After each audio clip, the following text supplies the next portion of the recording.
replacing a bad capacitor. First, I make sure the thermostat is calling for cooling.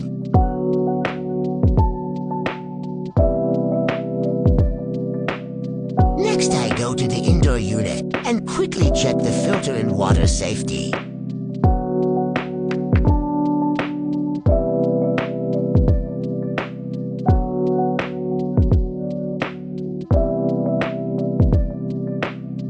I go outside, and the first thing I noticed was that the fan was only running, but I did not hear the compressor on.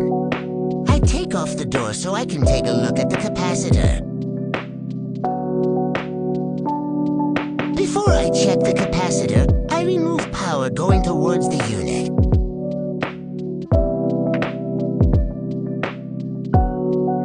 Next, I discharge the capacitor so I don't shock myself.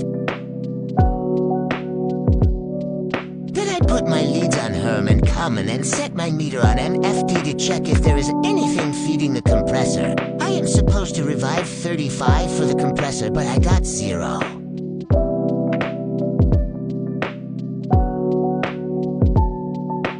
I go to my truck to get a new capacitor and made sure I get the same capacitor rating.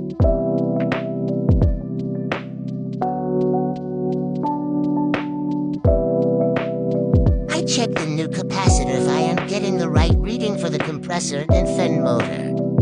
I unscrew the old capacitor and screw the new one on.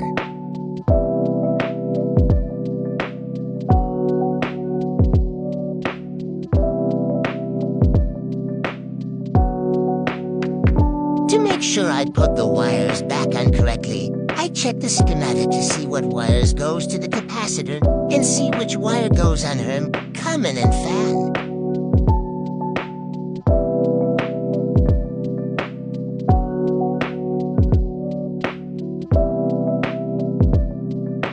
I quickly put back all the wires where they are supposed to go to.